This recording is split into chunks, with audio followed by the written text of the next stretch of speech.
Declaro aberta a 36ª reunião extraordinária da Comissão de Relações Exteriores e Defesa Nacional da terceira sessão legislativa da 55ª Legislatura do Senado da República. Hoje cumpriremos mais uma etapa do nosso ciclo de debates. Trataremos neste 12º painel do tema Os BRICS e a Ordem Internacional Contemporânea.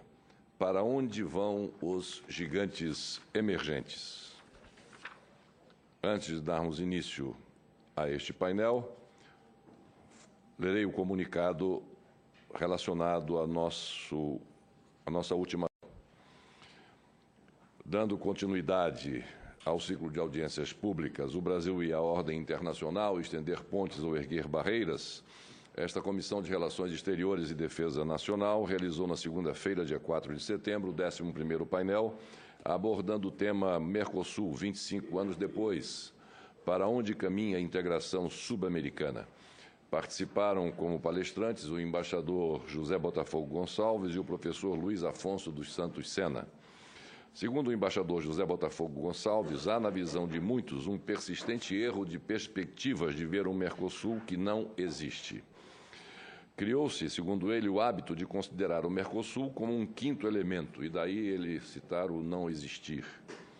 Como um quinto elemento, Brasil, Argentina, Paraguai, Uruguai e Mercosul.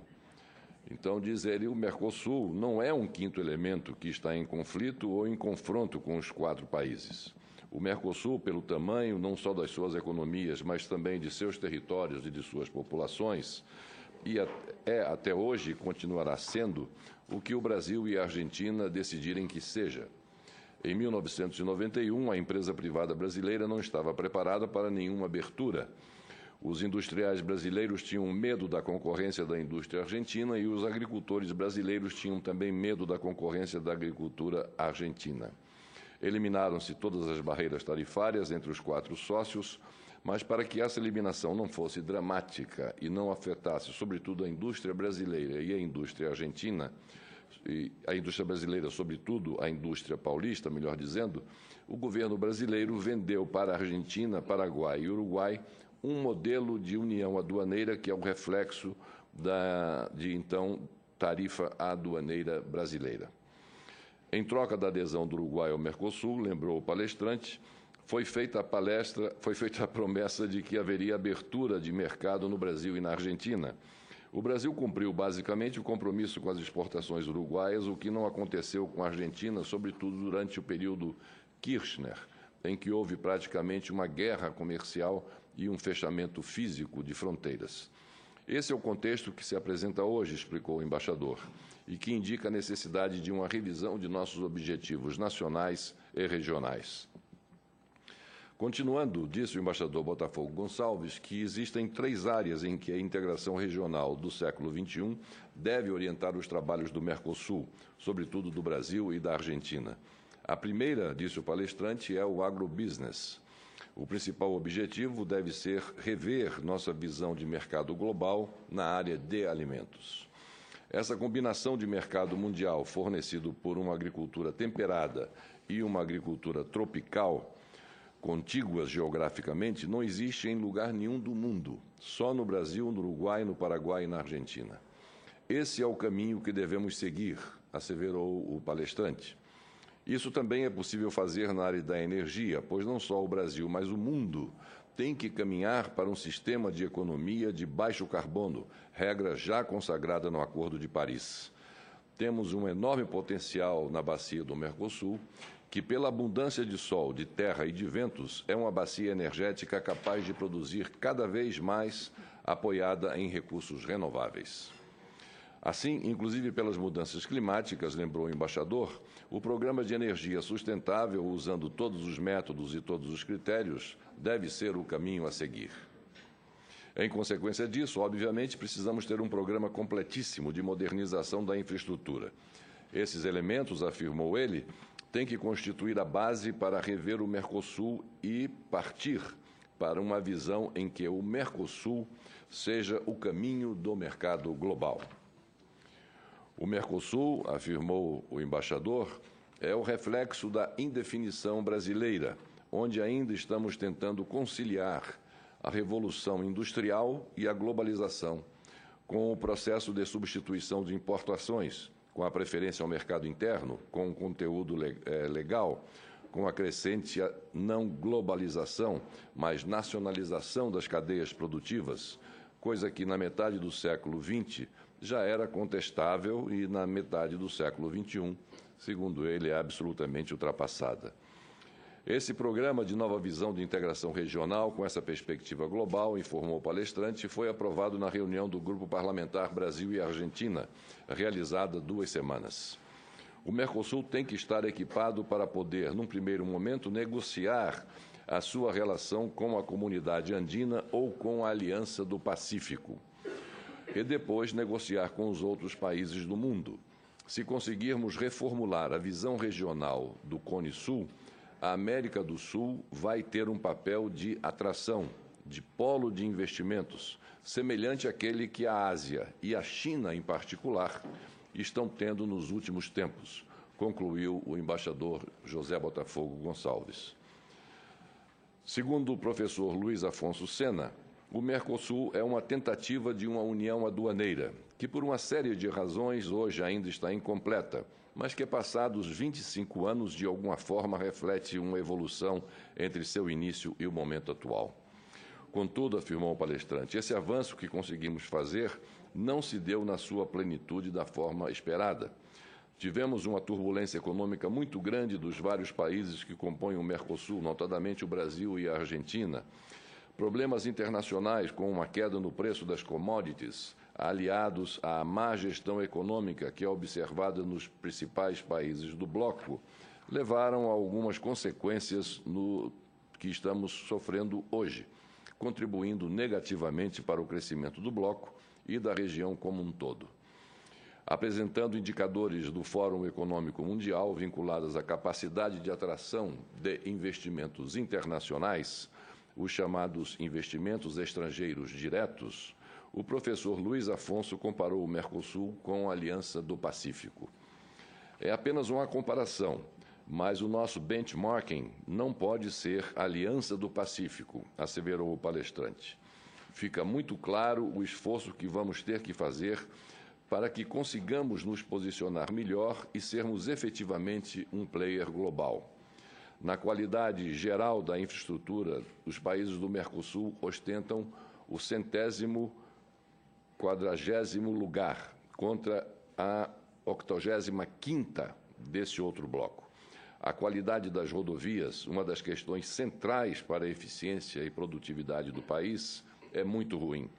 No Brasil, há apenas 12% e na Argentina, somente 26% das rodovias pavimentadas, das quais, em ambos os países, 50% estão em más condições. Dos países do BRICS, comparou ele, tirando o Brasil, o pior índice da Índia, que tem 40% de rodovias pavimentadas. O importante é a observação do conceito do networking, conceito de redes. Redes de transporte, de telecomunicações, de energia e assim por diante, que obviamente precisam estar conectadas de forma adequada para que consigamos produzir a eficiência desejada. A IRSA, Iniciativa para a Integração da Infraestrutura Sul-Americana, é um organismo que pensa as questões de transportes no âmbito do Cone Sul, disse o professor, que conseguiu identificar o que seriam os grandes projetos que são relevantes sobre a perspectiva de network e de rede para a região como um todo.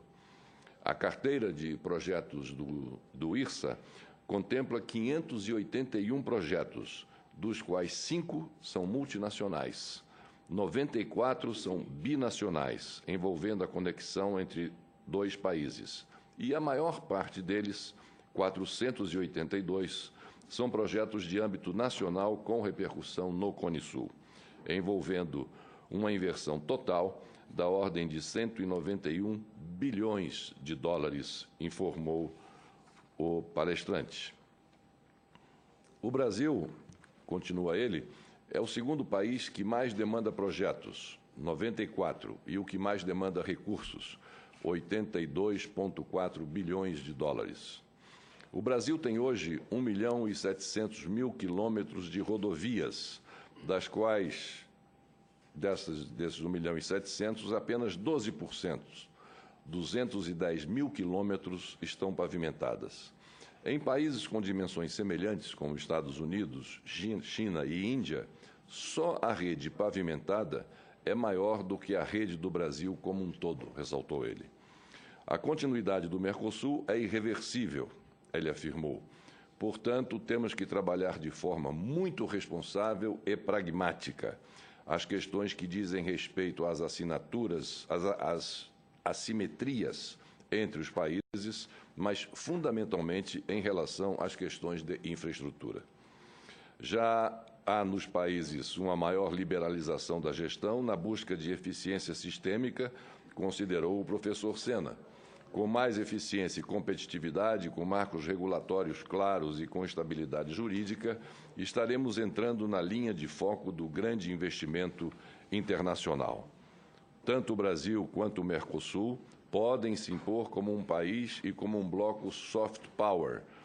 Juntamente à esperada estabilidade política e econômica, diz ele, tenho certeza absoluta de que o Mercosul vai chegar ao destino promissor a ele reservado na comunidade das nações. Basta que façamos a nossa lição de casa, finalizou o professor Luiz Afonso Sena.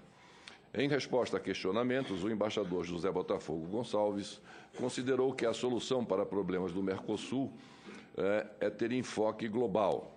Isso, disse ele, significa mudar o modelo de crescimento econômico baseado, sobretudo, na inovação e na integração das cadeias globais. A geografia tem um peso, afirmou ele, e esse enfoque global pressupõe que o Mercosul não vai se fechar negociando somente entre si. Deveria começar com a Aliança do Pacífico, porque é a extensão natural do território dos 4 países, e a partir desta ir para os mercados da Ásia. Rever toda a nossa estratégia de negociação com a China é absolutamente fundamental. O Mercado do Sul ainda está preparado para passar de um processo de cooperação ao processo de integração, afirmou ele. Para que o Mercosul tenha um processo de integração, que é mais do que um processo de aumento de comércio, é preciso mudar esse sistema de substituição de importações e adotar uma visão global. O Atlântico Sul, asseverou ele, a partir da segunda metade do século XXI, será o mar de energia, o que implica para Brasil, Argentina e Uruguai uma nova visão de defesa que terão que ter em relação a toda a costa ocidental da África. Questionado quanto a dificuldades aduaneiras impostas pelo Brasil, o palestrante frisou que o modelo brasileiro dá preferência ao mercado interno em relação ao mercado externo. A burocracia estabeleceu-se no Brasil dentro ainda do conceito de proteção absoluta ao mercado brasileiro, o que significa que exportar é uma maravilha e importar é sempre ruim. É um processo cultural, burocrático e político, mas não dá para fazer comércio, que é uma via de mão dupla, nesses termos, concluiu o embaixador José Botafogo Gonçalves. Já na opinião do professor Sena, inevitavelmente o processo de globalização, que momentaneamente está em uma segunda marcha, em seguida vai engatar uma terceira e uma quarta, demandando posturas diferentes. O Mercosul, onde há populações ainda relativamente jovens, com grande potencial de consumo, especialmente no Brasil e na Argentina, é um dos locais com grande potencial de crescimento, tornando-se naturalmente um grande polo, um grande foco de interesse global, finalizou o professor Sena. Solicito, ao final da leitura desse resumido relatório, solicito à Secretaria da Comissão para dar como lido a íntegra deste comunicado que acabo de ler. E passamos à nossa pauta da noite de hoje. Como já divulgado, os nossos painéis ocorrem quinzenalmente, sempre às 18 horas, no plenário da Comissão de Relações Exteriores do Senado Federal, abordando temas que tratam da integração do Brasil nesta ordem internacional, estendendo pontes ou erguendo barreiras. agradecendo sempre mais uma vez a participação dos internautas que abrilhantam com as suas considerações, com as suas perguntas, os nossos debates, e dizendo que os endereços são aqueles que já todos conhecem: www.12.senado.leg.br/e-cidadania, ou então por telefone.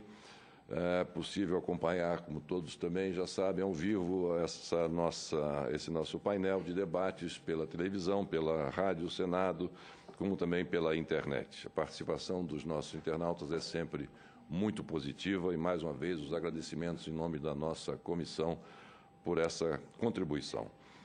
O painel de hoje, conforme já anunciado, denominado o BRICS e a Ordem Internacional Contemporânea, para onde vão os gigantes emergentes. Participam como palestrantes o doutor Renato Baumann, professor do Departamento de Economia da Universidade de Brasília, UNB, o doutor André Segrilo, professor do Departamento de História da Universidade de São Paulo, USP, e o doutor Marcos Degô, secretário adjunto da Secretaria de Assuntos Estratégicos da Presidência da República, os quais gostaria de cumprimentar e convidar para fazer parte desta mesa, agradecendo a eles antecipadamente por terem aceito o nosso convite para participar deste nosso painel. Ângelo Segrilo. Tudo bem? Como é que vai? Olá, como é que vai, professor? Tudo bem? Seja bem-vindo. Olá, como vai? Tudo bem? Seu prazer também.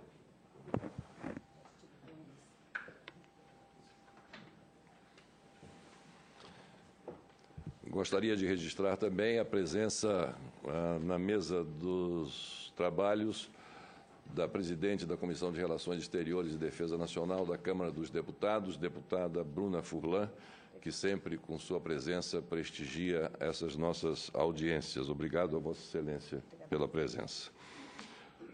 Esclareço aos nossos palestrantes que cada um disporá de 20 minutos para fazer a sua exposição. Os 20 minutos estarão sendo marcados naquele relógio digital ao fundo à direita, com algarismos em vermelho, e começará com 20 e decrescerá o tempo até zerar.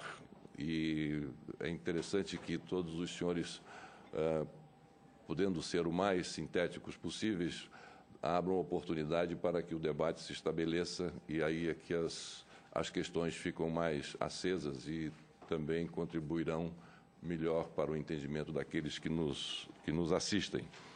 Gostaria de passar, ou antes de passar a palavra ao nosso primeiro palestrante, eu gostaria de dizer que o tema de hoje tem sempre aqui algumas perguntas que servem como, não diria orientação, mas como uma sugestão de caminhos para o nosso debate. Como o Brasil se insere hoje no BRICS? Como é que o Brasil hoje está inserido no BRICS?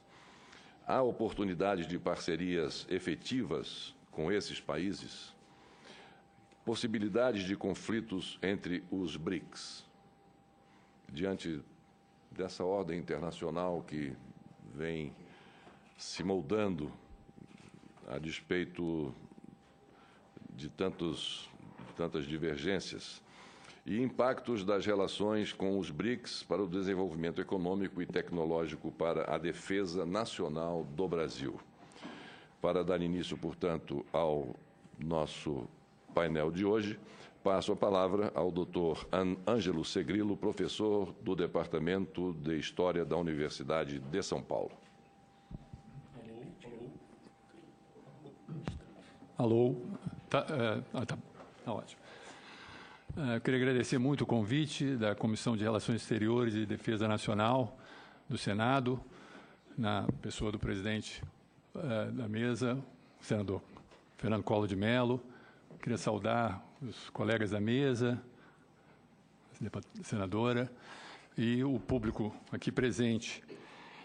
Eu sou especialista em Rússia, né, a minha parte. Então, o que eu vou tentar fazer aqui é fazer uma visão geral inicial sobre o BRICS e depois, como um todo, e depois tentar focar mais na questão da Rússia, porque eu acho que talvez seja o uso mais eficiente, nesse caso da fala aqui,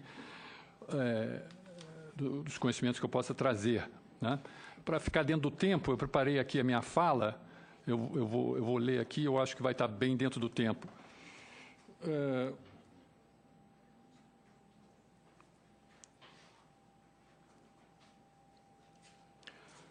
A questão fundamental dos BRICS, a meu ver, é a questão identitária, né? O que são os BRICS, afinal? Não se trata de um bloco ou entidade jurídica formalizada. Na verdade, ele se parece com uma espécie de clube de cavalheiros, onde representantes dos diversos países se encontram periodicamente e fazem acordos voluntários e consensuais. Essa estrutura flexível do grupo pode ser uma vantagem, haja vista a grande diferença estrutural entre seus países membros. Fora o fato de que são alguns dos grandes países e economias emergentes do planeta, as disparidades econômicas e geopolíticas entre os membros são muito grandes. Talvez se o BRICS fosse realmente um bloco institucionalizado, formal e rígido, como a União Europeia, por exemplo, logo poderíamos estar vendo aí uma série de Brexits, né? Assim como houve o Brexit na União Europeia.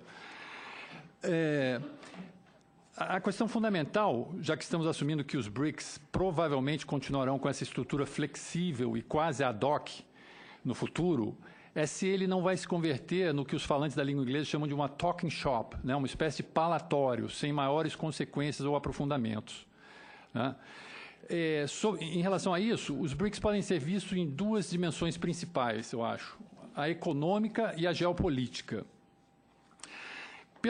Pela dimensão econômica, faz sentido ter uma aproximação entre esses países que são grandes e hegemônicos em suas áreas geográficas e, por isso, tendem a dominar as economias de suas regiões?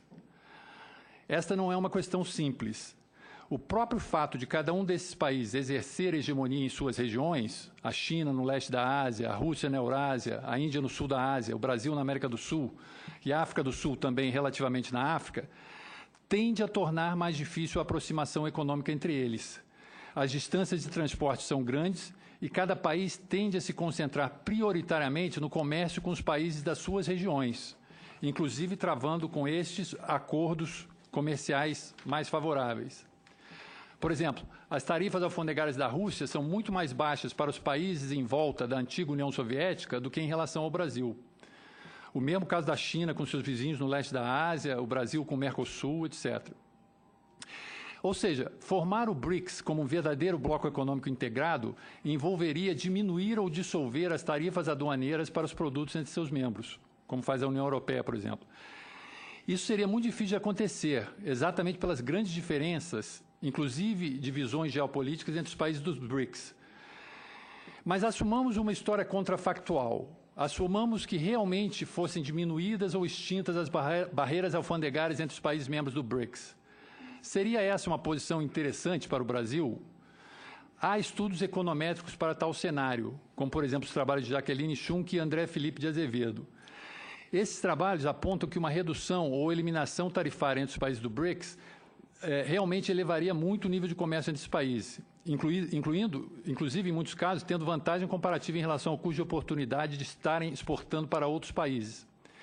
Mas esses estudos mostram também que haveria um problema econômico embutido, a chamada reprimarização da pauta exportadora brasileira. Esse é um fenômeno que fica claro no comércio com a China. Segundo os dados levantados por Josiana Paulo e Maria Miranda, em artigo de 2016, as exportações do Brasil para a China são 83% de produtos primários e apenas 2,5% podem ser considerados de alto grau de desenvolvimento tecnológico. Já as exportações da China para o Brasil seguem o padrão inverso. 17% são de produtos primários e 81% de produtos de intensidade tecnológica média e alta. No comércio com a Rússia, também exportamos principalmente produtos primários, com destaque para carnes e açúcar, enquanto recebemos produtos com intensidade tecnológica um pouco maior, em geral média, como adubos e fertilizantes. É no comércio com a Índia e principalmente com a África do Sul que o Brasil se recupera mais um pouco. Tanto a Índia quanto o Brasil exportam, em quase 50% de sua pauta, produtos de intensidade média. A Índia com óleos, especialmente óleo diesel e tecidos, e o Brasil principalmente com óleos petrolíferos e produtos laminados. É somente com a África do Sul que o Brasil consegue um comércio em que, maciçamente, 74%, consegue exportar produtos de intensidade média e alta de tecnologia, a maioria média, claro. No total, devido ao imenso peso da China no BRICS, o resultado é que o Brasil é exportador principalmente de produtos primários para o bloco como um todo. Ou seja, se pensarmos em aprofundar os BRICS e torná-lo um bloco econômico real, com diminuição de barreiras alfandegárias, devemos levar em conta este problema da reprimarização da pauta exportadora brasileira, que obviamente não é causada pelos BRICS, mas pode ser aprofundada por eles se a inserção brasileira não for bem pensada. Agora, o BRICS, visto pelo lado geopolítico. É no lado geopolítico que talvez as vantagens possam ser mais claramente percebidas. Afinal, fazer parte de um grupo poderoso pode ser vantajoso para seus membros, especialmente para o Brasil na sua condição de potência regional média. Estar aliado a potências maiores, como a China e Rússia, pode trazer um realce de seu status no cenário mundial. Inclusive, o BRICS era visto como um potencializador de outras aspirações brasileiras de projeção de poder anteriores, como, por exemplo, o pleito de um assento permanente no Conselho de Segurança da ONU. Entretanto, precisamos ver se é realmente de nosso interesse ter essa projeção de poder realçada. Afinal, há custos relacionados a isso. Pode, inclusive, ser vantajosa a posição de ser, digamos, gigante econômico e anão político, como é o caso do Japão. Por limitações constitucionais, o Japão é tradicionalmente impedido de ter gastos militares altos. Muitos economistas acham que isso ajudou no chamado milagre econômico japonês, ao forçar a priorização da economia. A maior projeção de poder implica custos, inclusive econômicos. O Brasil participar de missões de paz, por exemplo, tem custos econômicos e pode ter custos políticos também. Imagine o Brasil se envolvendo em missões em regiões conturbadas pelo terrorismo no Oriente Médio, por exemplo. Isso pode despertar a ira de grupos terroristas que podem eleger também o Brasil como alvo prioritário de seus atentados. Este é apenas um exemplo de como a maior projeção internacional de poder envolve custos econômicos e políticos, e é preciso calcular quais são nossas prioridades em relação a isso com cuidado. Nesse sentido dos fatores geopolíticos, eu gostaria de enfatizar a Rússia agora. A visão política dos BRICS é que estes são potências emergentes com o ímpeto reformista do sistema internacional. Especialmente no campo econômico, propõe uma divisão mais ampla de poder para fora do esquema tradicionalmente hegemonizado pelo G7. Interessa ao Brasil fazer parte dessa dimensão reformista, ou mesmo revisionista do sistema? Na parte política, interessa-nos muito o caso da Rússia. Nos últimos anos, tem-se criado um clima de forte confrontação entre Estados Unidos e Rússia, que diversos observadores estão até chamando de nova Guerra Fria. Aliando-se com a Rússia através dos BRICS, não estaria o Brasil comprando indiretamente uma briga de outrem com a superpotência mundial? Estará a Rússia fadada a geopoliticamente estar sempre em conflito com os Estados Unidos, tornando assim os BRICS uma armadilha potencial para países como o Brasil, que não tem esse clima conflitivo com os Estados Unidos? Eu defendi recentemente minha tese de livre docência na USP exatamente sobre esse tema na Rússia. Ela saiu em forma de livro com o título Rússia, Europa ou Ásia? Os debates entre ocidentalistas, eslavófilos e eurasianistas sobre a identidade russa entre Ocidente e Oriente e uma aplicação ao caso de Putin. No trabalho, eu trato da questão se a Rússia é parte da Europa ou Ásia, do Ocidente ou Oriente, como os russos veem essa dúvida e, no final, como Putin se posiciona frente a ela. Não há consenso entre os próprios russos sobre essa questão identitária fundamental de seu país. Eles estão divididos em 3 principais escolas de pensamento. Os ocidentalistas, que acham que a Rússia é um país basicamente europeu e, portanto, tem que seguir o caminho de desenvolvimento ocidental. Os eslavófilos, que acham que a Rússia não é nem Europa nem Ásia, mas sim uma civilização única e, portanto, tem que seguir um caminho próprio, sem imitar ninguém.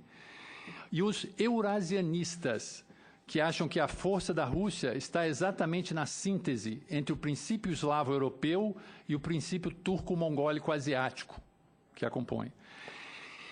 E qual a posição de Putin em relação a isso? Devido aos embates de Putin com o Ocidente, especialmente os Estados Unidos, ultimamente a maioria dos observadores classifica Putin ou como eslavófilo ou eurasianista.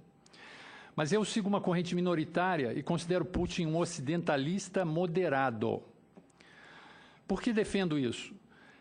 É difícil encontrar indícios concretos, pois Putin, como político pragmático que é, evita fazer declarações públicas ou assumir uma dessas três posições como a sua.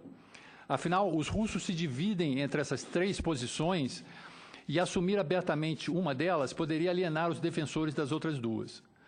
Mas no livro eu defendo que Putin é um ocidentalista moderado por alguns indícios.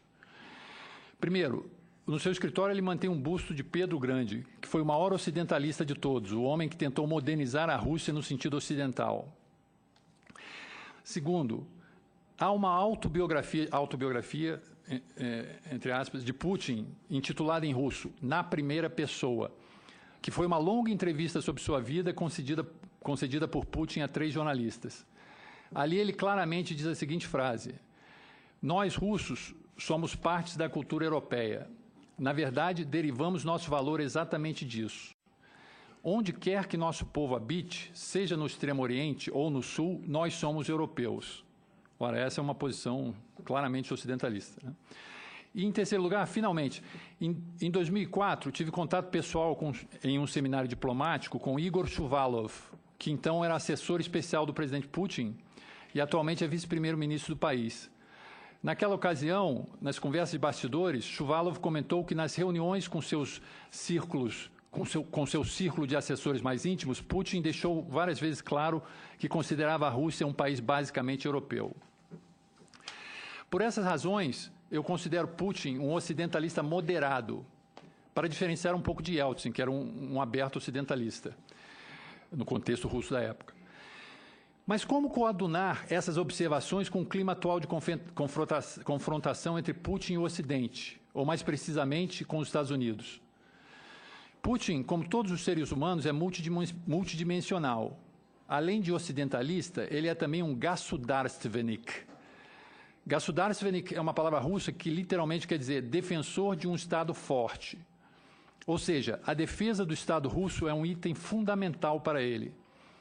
Na verdade, vou argumentar que nas vezes em que Putin bateu de frente com o Ocidente, os Estados Unidos, ele o fazia mais pela sua dimensão gasudarstvenik, como defensor ferrenho do Estado russo, do que por ser um anti-ocidentalista a priori.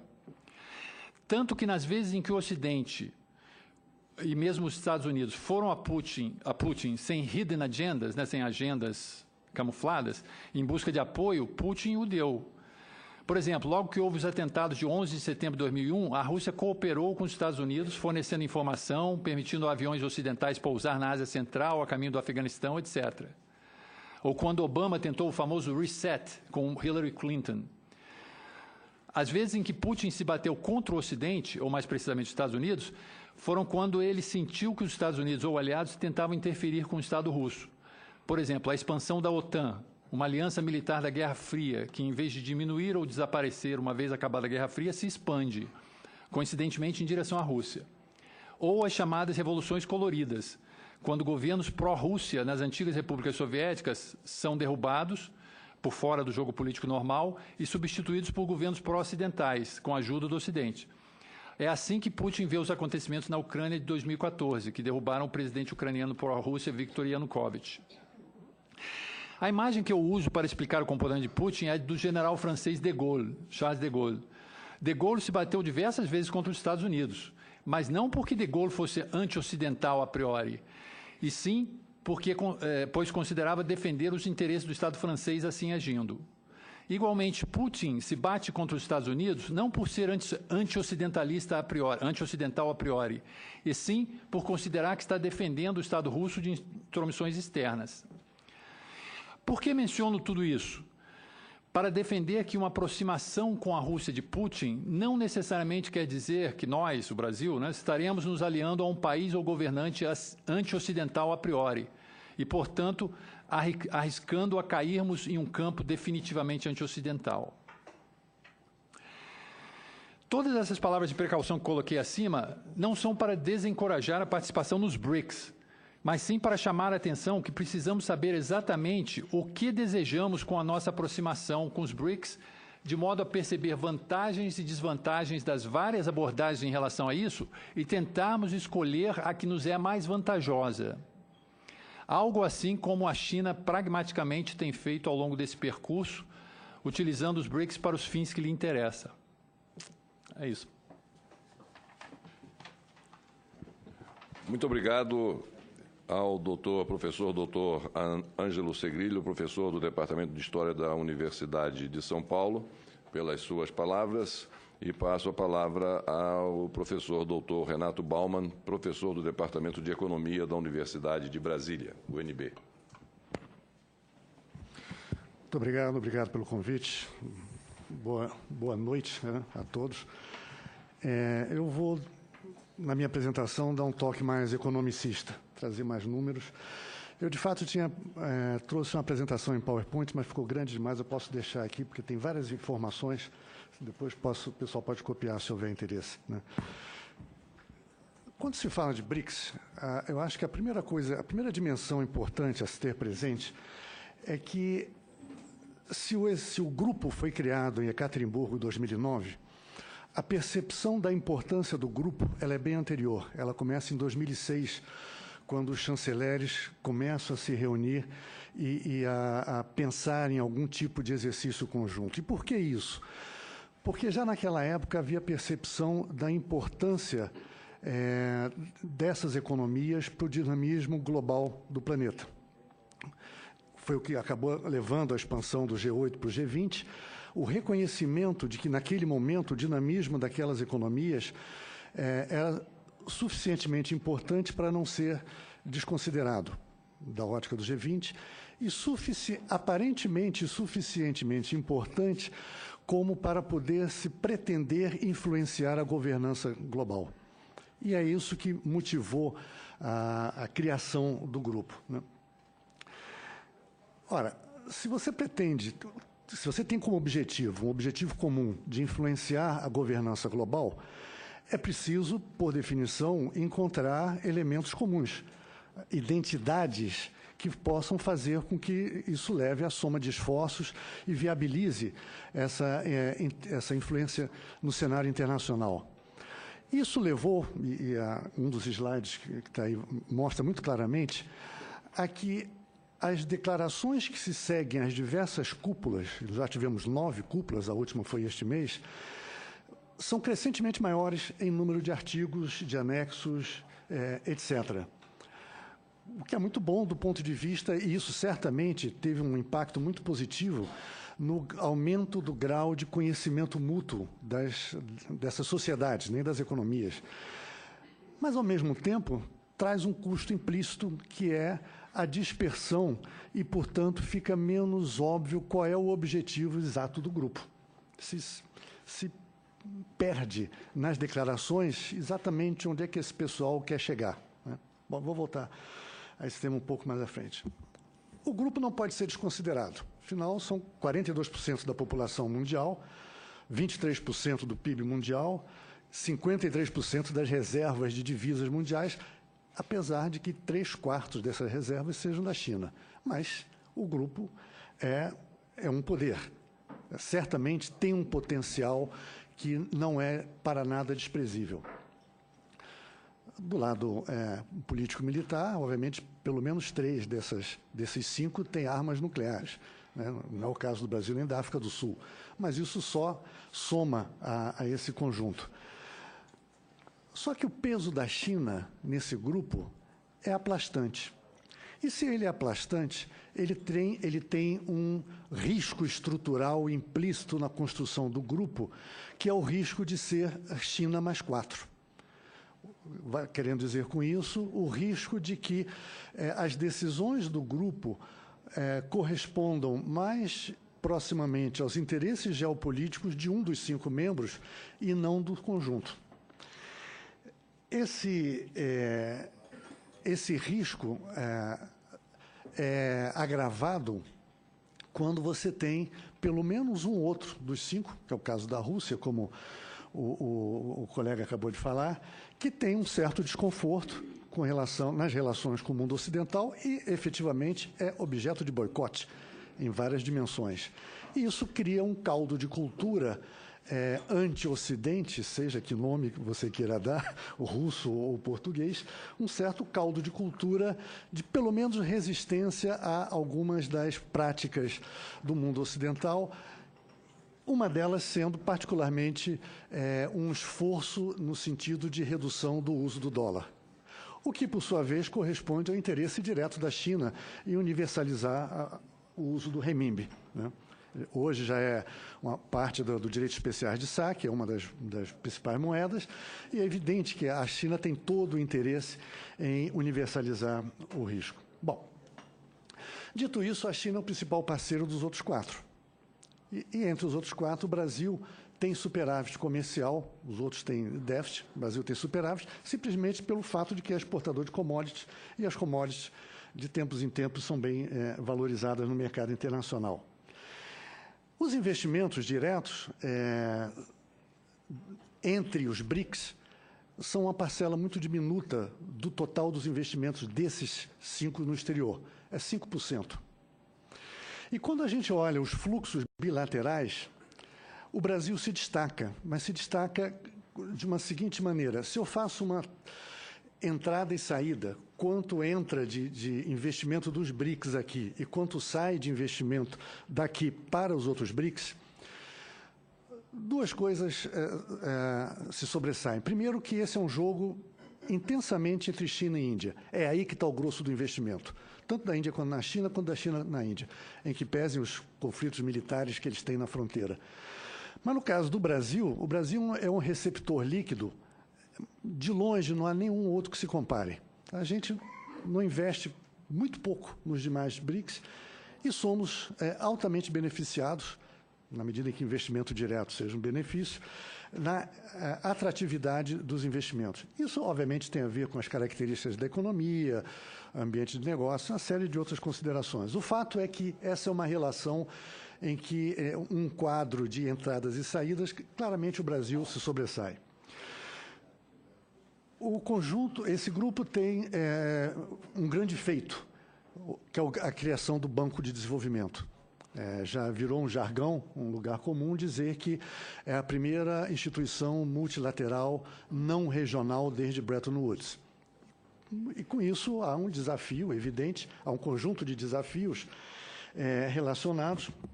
Esse banco começou a operar em abril deste ano. A primeira operação foi aqui com o BNDES, 300 milhões de dólares para que o BNDES invista em projetos de energia limpa. E hoje ele tem 7 projetos aprovados, sendo quase 80% na área de energia. Mas há algumas dúvidas com relação a esse banco. Por exemplo, foi mencionado que os países os BRICS tendem a beneficiar em termos de preferências comerciais seus países vizinhos. Nós, quando estava no IPEA, nós organizamos 2 volumes chamados BRICS e seus vizinhos, um sobre comércio e um sobre investimento, e muito claramente no caso de comércio fica evidente que porque o processo de produção de manufatura na China é em cadeias de valor, cadeias regionais de valor, as preferências que a China dá aos vizinhos e que os vizinhos dão à China claramente tiveram um impacto negativo sobre as exportações brasileiras de manufaturados para a região, tanto para a China quanto para os vizinhos. É o caso mais claro. Bom, então, será que esse banco vai financiar projetos que consolidem a produção em cadeias de valor? Porque, se for assim, nós temos um problema, porque nós temos muito pouca participação nesse âmbito. Segundo, há uma enorme dificuldade hoje para ampliar o capital. O banco foi criado, o seu estatuto prevê callable capital, a atração de capitais externos. Só que a Rússia não aceita incluir entre esses potenciais contribuintes os países que boicotam os interesses, a Rússia, os interesses russos, né? Então, esse é um problema, porque você vai trazer potências de porte médio, não os grandes potenciais investidores. E há uma certa concorrência com o Banco Asiático de Investimento em Infraestrutura, que, aliás, foi anunciada a sua criação semanas depois da criação do Banco dos BRICS. Os dois competem em áreas relativamente próximas. A meu ver, há um grande desafio dos BRICS hoje. E eu tive a oportunidade de dizer isso em eventos em Pequim, que é a iniciativa One Belt, One Road da China. Essa é das coisas mais importantes acontecendo no planeta. O número de referência é algo que supera 12 vezes o volume de recursos do Plano Marshall e é destinado, ela é geograficamente localizada, é norte da África, Europa Central e Ásia. Se isso é assim, e além disso, ela é uma iniciativa que visa reduzir custo de transporte, portanto, aumentar a competitividade, e aumentar a produtividade do setor produtivo, setor industrial, projetos de infraestrutura, etc. Se isso é assim, os países envolvidos nesse processo, tudo correndo bem, terão ganhos de competitividade. Só que aí estão 3 dos 5 BRICS. Brasil e África do Sul, por determinismo geográfico, estão fora. Se for bem sucedida essa iniciativa, isso pode vir a ser uma grande dor de cabeça para a gente, né, a médio prazo. Um outro tema é que a China pretende ampliar os BRICS e, com isso, aumentar a sua área de influência, é o chamado BRICS Plus, o BRICS+. Agora, para Xiamen, convidou os mandatários da Guiné, Egito, Tailândia e México, um conjunto que é difícil identificar a razão de ser. Mas, enfim, eu entendo que os outros países têm resistência e, a meu ver, sensatamente, né? Resistem a essa ampliação, pelo menos neste momento. Em termos de perspectivas, o que se pode dizer, né? Bom, obviamente que em 2009, como eu disse, havia um boom dessas economias. Todas cresciam a taxas notáveis. Nos últimos 2 anos, pelo menos 3 dessas economias cresceram a taxas medíocres. A África do Sul teve crescimento zero, a Rússia crescimento negativo, o Brasil muito próximo de zero. E a China passou a crescer a metade do ritmo que crescia inicialmente. A grande estrela é a Índia, né? Ora, se no início desse exercício já havia um razoável volume de ceticismo, porque são economias muito díspares, com histórias diversas, os russos costumam dizer que são 3 ex-impérios, Rússia, China e Índia, e 2 novatos, Brasil e África do Sul, eu vi isso várias vezes, né? Se isso já era já dava margem a ceticismo, o baixo desempenho econômico só aumentou esse ceticismo. Então, há alguma dúvida com relação ao potencial. Eu diria que neste ano, nesta cúpula de poucas semanas atrás, essa mudança, houve alguma mudança porque voltou a haver algum dinamismo medíocre, pequeno, mas algum dinamismo, algum crescimento positivo dessas 3 economias. Do ponto de vista comercial, comércio nunca foi um tema tratado seriamente. Em 2012, havia o compromisso de aumentar o comércio de 230, o comércio intragrupo, de 230 bilhões para 500 bilhões em 2015. Ano passado foram 300. Não funcionou. A meta era ambiciosa demais. E é mais do que isso. Como já foi mencionado, a inter-relação, a multiplicidade de acordos preferenciais ao nível regional, sim, é um problema. Na cúpula de Fortaleza, em 2014, ou para a cúpula, foi preparado um documento pelos 5 países, em que cada um mapeava aqueles produtos para os quais havia clara indicação de que aquela economia tinha vantagem comparativa e que esses mesmos produtos encontravam barreiras comerciais nos outros BRICS. Isso foi mapeado, foi escrito, foi entregue aos ministros de comércio e esse documento deve estar em 5 gavetas ao longo do planeta, porque não aconteceu absolutamente nada. Agora, em Xiamen, se falou em melhorar as condições de comércio, mas simplesmente do ponto de vista de facilitação. Papelada, reduzir papelada, né? Não é nada, né? Os avanços têm sido mais na área financeira. os bancos de desenvolvimento dos 5 países acordaram em criar linhas de crédito em moeda local, por meio de um Interbank Cooperation Mechanism, estimulando o uso de moedas alternativas ao dólar. Se acordou em haver cooperação nas avaliações internas de risco de crédito, e a Petrobras assinou um acordo com o Banco de Desenvolvimento da China, uma linha de 5 bilhões de dólares com lastro em exportações de petróleo. Muito bem. Permanecem abertas algumas questões que me parecem muito importantes. A primeira delas é que se pode afirmar com alguma certeza que os BRICS têm mais um consenso negativo do que positivo. Por que consenso negativo? Porque há uma clara e explícita inconformidade com a arquitetura financeira internacional, com a distribuição de cotas no FMI e no Banco Mundial, com o nível de liquidez internacional, os efeitos dos ajustes fiscais das principais economias, a composição do Conselho de Segurança da ONU, etc., etc., etc. É uma agenda negativa. Mas qual é a agenda positiva e proativa do grupo? Eu acho que é um ponto de interrogação. As declarações, a última declaração tem 70 e tantos artigos e dezenas de anexos. A declaração de Ufá tem mais de 100 artigos. Qual é o objetivo do grupo? É difícil dizer. É claro que há o leitmotiv de influenciar a governança global, está presente em todas as declarações, mas não é claro o como.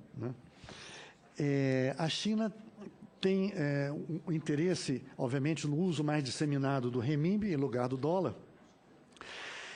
E há o tema do reconhecimento daquela economia como economia de mercado.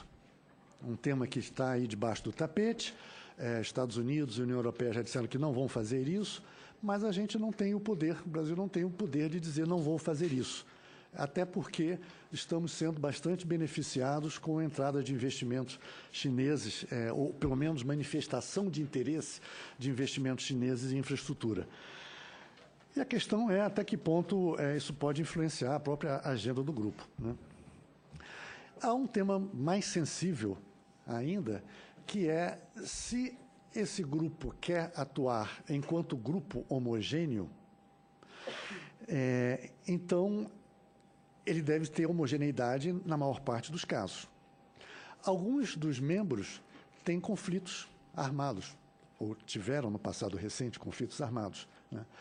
A solução até agora, no único momento em que houve uma necessidade de definição, os demais países se abstiveram no ambiente, na Assembleia Geral das Nações Unidas. Mas até quando se consegue essa solução não comprometida?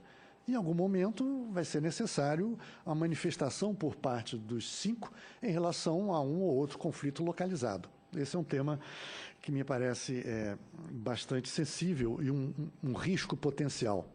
Eu terminaria com a provocação. Será que o Brasil sabe o que quer dos BRICS? E por aqui eu fico. Muito obrigado. Muito bem, professor. Meus cumprimentos.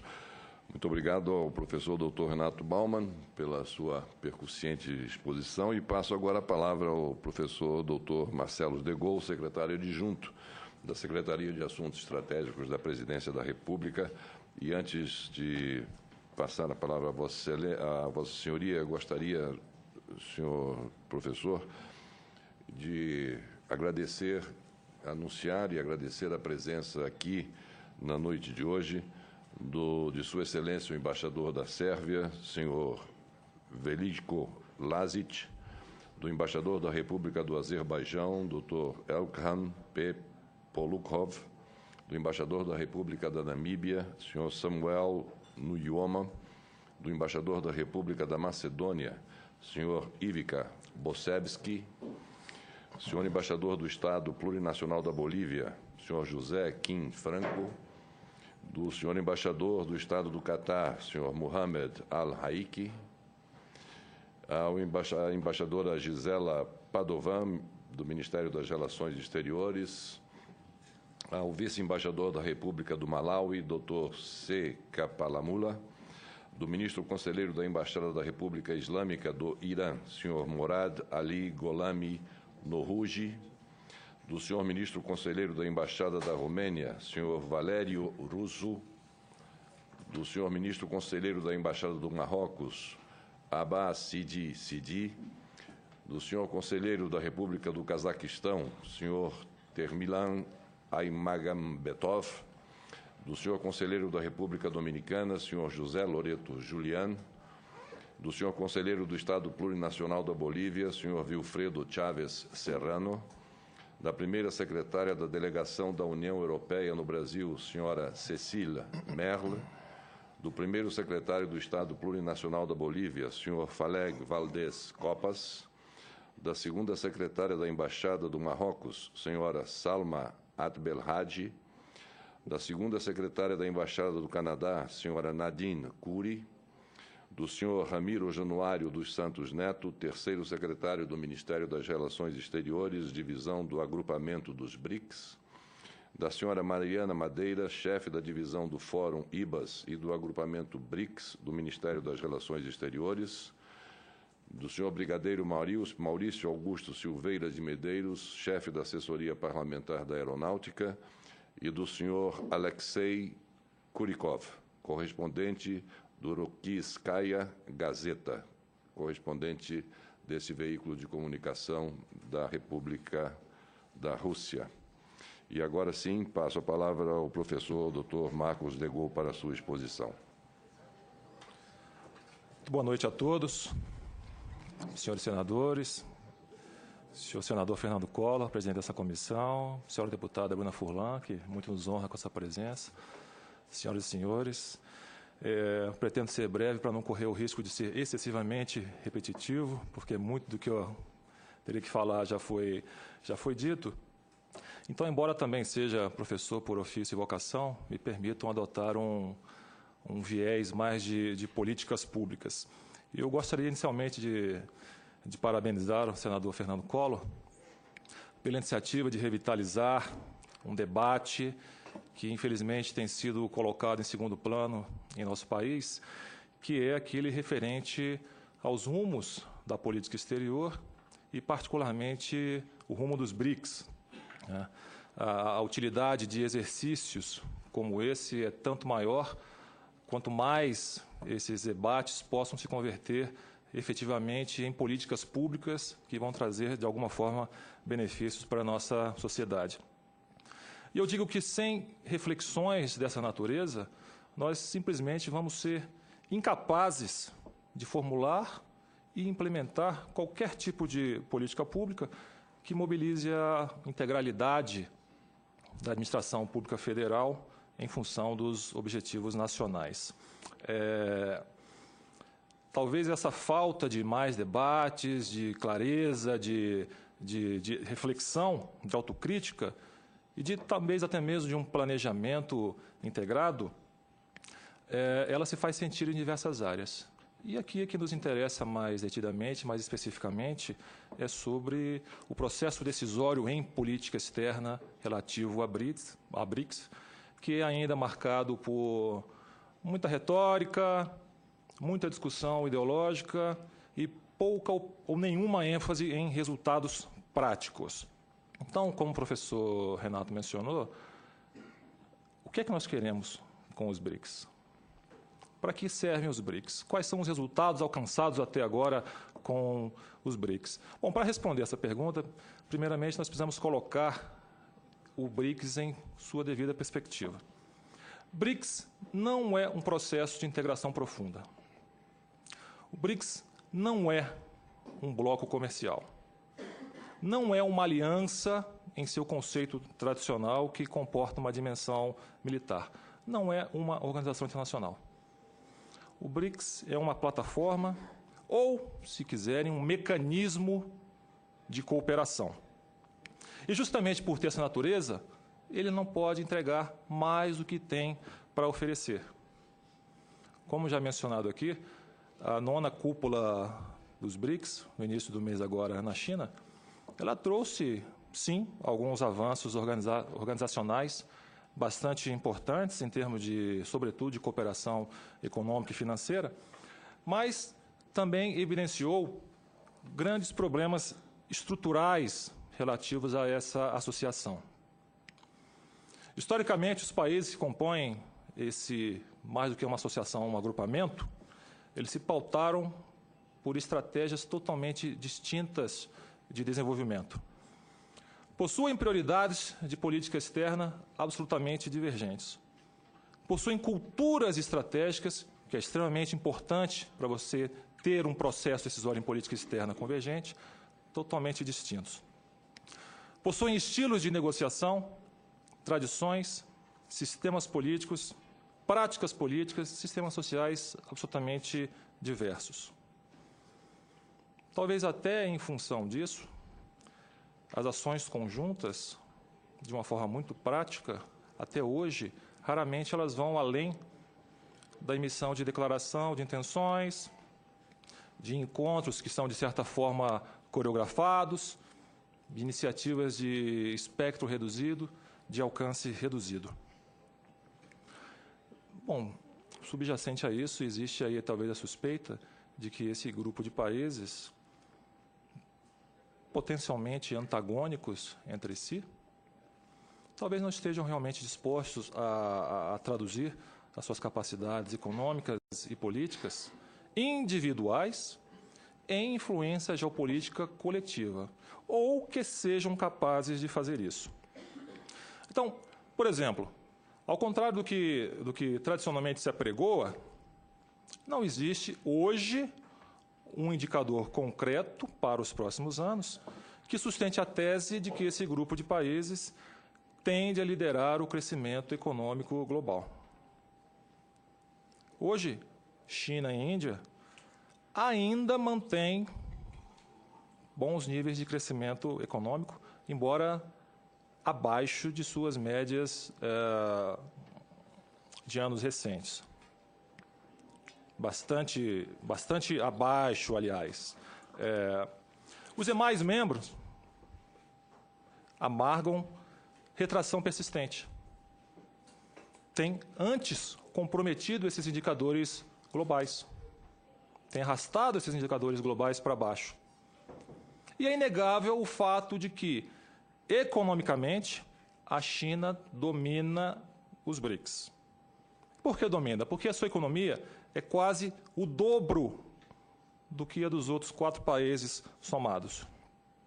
Então, se de fato esse agrupamento vai liderar o crescimento global e superar eventualmente o G7, isso se deve quase que exclusivamente ao tamanho da economia chinesa.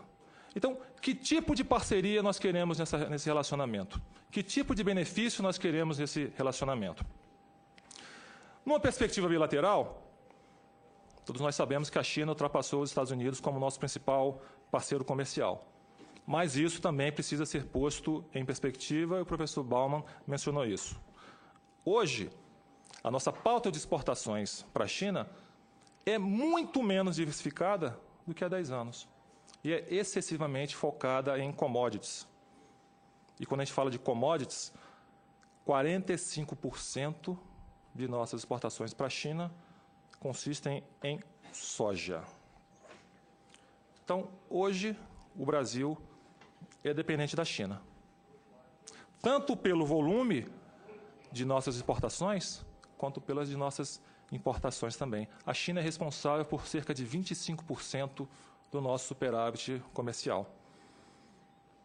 Aliás, a China já é o principal importador de cerca de 70 países, ou seja, quase 1/3 do mundo. Agora, não se pode negar que essas exportações para a China, elas alimentaram aquele superciclo de commodities que contribuiu para o crescimento da renda no interior do nosso país. Isso é inegável. Mas também é importante mencionar, por ser absolutamente verdadeiro, senhor senador, que o Brasil, em vista dessa dependência, perdeu espaço em mercados muito importantes, notadamente o mercado norte-americano. Em grande medida, pela nossa própria falta de capacidade de negociar acordos de livre comércio capazes de atender a nossos interesses e necessidades. Apenas a título ilustrativo, em meados da década de 80, Brasil e China exportavam quase que exatamente os mesmos valores para os Estados Unidos.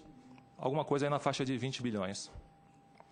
Hoje o Brasil exporta para os Estados Unidos cerca de 36 bilhões, um crescimento muito reduzido.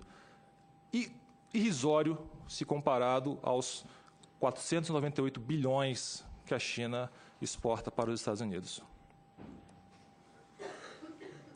Da mesma forma, as nossas vendas para todos os outros integrantes do BRICS têm entrado em queda livre. Nunca foram muito significativas, mas têm entrado em queda livre nos últimos anos. De um total aí de cerca de 220 bilhões de exportações, nós exportávamos 3,9 bilhões de dólares para a Rússia, que caiu para 2,4. Para a Índia, de 4,8, caiu-se para 3. Em função das sanções, né? Também, mas em vista também de problemas nossos de competitividade, mas esse é um elemento importante, senador. Para a China, caíram de 46 para 36. Para a África do Sul, caíram de 1,8 para 1,3. Então, esses números indicam que apenas a China é realmente um parceiro comercial, estamos falando aqui da dimensão comercial, de primeira grandeza.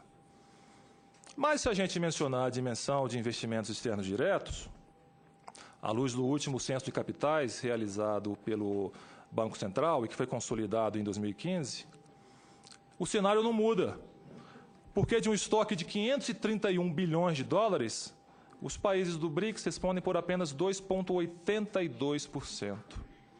E desses 2,82%, a China é responsável por 2,29%. A Índia responde por 0,28%, a África do Sul por 0,2%, a Rússia por 0,05%. Então, são dados que, do ponto de vista comercial ou financeiro, não justificam, por hora, e do ponto de vista dessas variáveis, a formação de uma aliança preferencial dessa natureza. Mas aqui uma outra variável também se impõe, e que também já foi mencionada, que é o fato de, em muitos fóruns, essa coalizão se apresentar como uma coalizão anti-hegemônica, anti-ocidental, anti-Estados Unidos ou até mesmo anti-liberal. Bom, todos nós sabemos que um possível recuo americano, baseado em medidas protecionistas, na rejeição dessa ideia de livre comércio, pode abrir caminho para que outros atores possam ocupar eventual vácuo de poder deixado pelos Estados Unidos. Nós também sabemos que não existe vácuo de poder nas relações internacionais. Alguém vai ocupar. E a China parece que já está se aproveitando desse aparente recuo americano para cimentar os primeiros tijolos daquilo que não tem se apercebido no Brasil, que pode ser o início de uma nova era de globalização, sobre um novo modelo, ou com um novo hegemon, se quiserem. Já foi mencionada aqui a iniciativa One Belt, One Road, que comporta investimentos aí de cerca de $1 trilhão, que tem como objetivo aumentar o peso econômico, geopolítico, comercial da China, promovendo investimentos maciços em infraestrutura e estimular o crescimento econômico desse país ao longo daquela chamada Rota da Seda, mas que pode eventualmente alcançar, sim, aqui a América do Sul. Paralelamente, a Rússia busca aumentar a sua esfera de influência. Isso já é visível no espaço euroasiático, no Oriente Médio e aqui, na América Latina. Basta nós olharmos para a nossa vizinhança norte e olhar quem é hoje o principal apoiador, sustentador do regime venezuelano. Mas nada disso, senhores, esconde o fato de que os Estados Unidos ainda são uma nação indispensável para a estabilidade da ordem internacional, embora muito se tenha feito para desestabilizar, mas ainda são uma nação indispensável. As capacidades econômicas, políticas, militares dos Estados Unidos não declinaram praticamente nada em termos quantitativos ou qualitativos.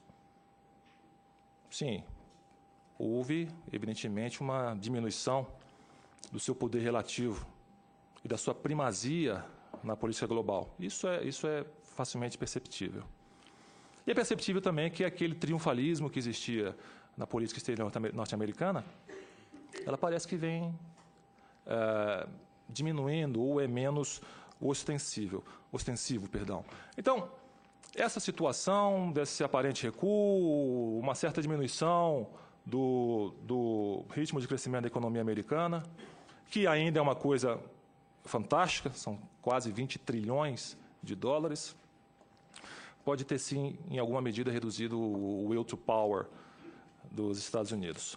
E essas circunstâncias, evidentemente, elas provocam ou estimulam um renovado vigor àqueles debates e iniciativas que visam promover uma maior multilateralização, multipolarização do mundo, em um contexto no qual outros atores, principalmente aqueles mais tradicionais, como China, mas também agrupamentos como o BRICS, supostamente alcançariam uma maior proeminência nas relações internacionais. Então, algumas conclusões são forçosas. Primeiro, no âmbito brasileiro, de uma forma bastante geral, a política relativa aos BRICS me parece que está ainda sem norte no que diz respeito a visões, meios, fins e resultados. Mais uma vez, o que queremos dos BRICS? Para que queremos o BRICS? Como devemos nos inserir? Qual é o padrão de associação? Qual é o nosso status nessa associação? Então, esses são questionamentos extremamente importantes para a reflexão sobre quais são as fontes do poder nacional, quais são nossas virtudes, quais são nossas fraquezas, quais são nossas limitações, quais são os interesses nacionais, como nós nos dispomos a alcançar esses interesses. Sem sermos capazes de responder a esses elementos, nós não vamos ser capazes de traçar uma grande estratégia, sequer uma estratégia, que dirá uma grande estratégia que habilite o Brasil a perseguir os seus objetivos exteriores de uma forma clara, de uma forma que aumente e fortaleça as suas capacidades e que nos habilite a ser um país que tem mais condições de causar transformações no cenário internacional do que sofrer os impactos dessas transformações. Sem isso, nós vamos continuar sentados na arquibancada, batendo palma para aqueles verdadeiros atores desse jogo internacional. Muito obrigado, senhor presidente. Muito obrigado. Muito obrigado ao professor Dr. Marcos Degol, secretário adjunto da Secretaria de Assuntos Estratégicos da Presidência da República, pela sua explanação. Gostaria de iniciar as perguntas com algo que me parece extremamente vivo nas discussões que vão se dar início já a partir de amanhã, quando da abertura dos trabalhos da Assembleia Geral das Nações Unidas. Refiro-me especificamente à crise que hoje estamos assistindo e o planeta todo vivenciando com muito temor na Península Coreana. Me parece que essa política de embargos como forma de pressionar países a se alinharem a eventuais orientações ou determinações emanadas do Conselho de Segurança das Nações Unidas tem se mostrado absolutamente insuficientes como um instrumento factível, positivo, da nossa diplomacia para que esse convencimento obtenha êxito. Então, essa política de embargos, de pressões econômicas, são políticas fadadas ao fracasso. ao fracasso. Estamos vendo isso agora, no presente momento, em que o líder da Coreia do Norte não vem se intimidando com essas seguidas determinações do Conselho de Segurança contra aquele país, com os embargos e com as restrições que vêm sendo feitas. Ao contrário, parecem-me que essas ações estão estimulando a uma posição ainda mais agressiva pela liderança daquele país. No BRICS, nós temos 2 países que, nessa quadra e nesse momento, serão fundamentais para que encontremos uma saída que evite a eclosão de alguma aventura nuclear. Isso não está tão longe de acontecer como alguns imaginam.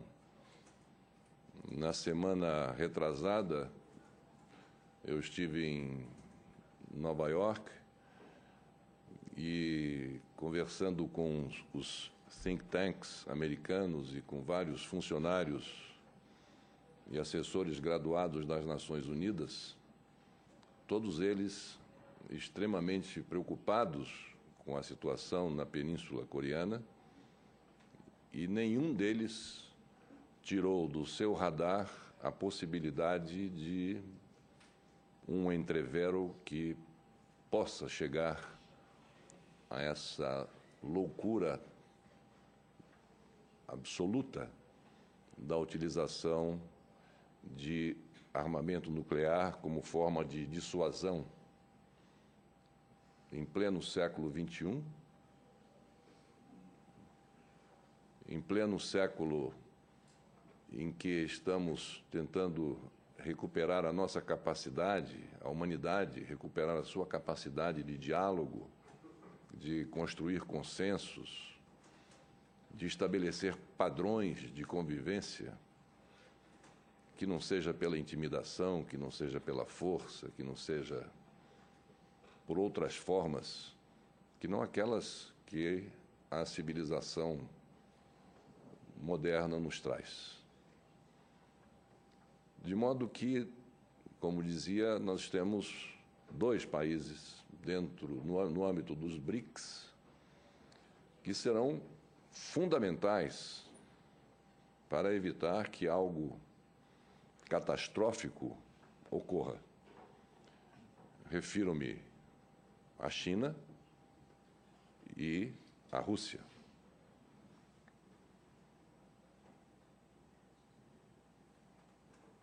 São 2 potências nucleares, são 2 países com assento permanente no Conselho de Segurança, com poder de veto, se bem que essa questão do poder de veto nas Nações Unidas, infelizmente, já está um pouco defasado, porque alguns países, membros permanentes do Conselho de Segurança, tomam decisões de atacar países e de intervirem em outros países, mesmo contrariando o que o Conselho de Segurança orienta.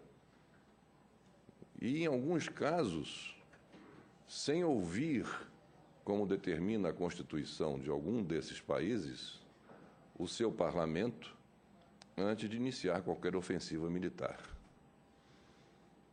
Mas, de qualquer maneira, temos que continuar acreditando que esse poder de veto possa ser exercido para evitar, como disse, uma catástrofe. E nisso a China e a Rússia terão um papel fundamental.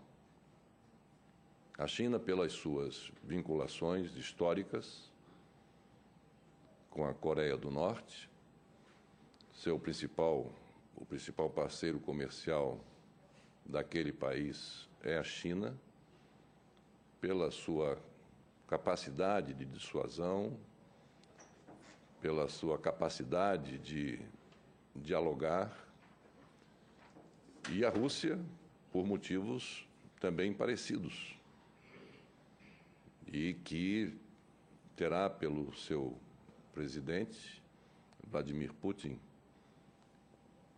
alguém extremamente ativo hoje na política internacional, um papel fundamental para evitar que isso ocorra.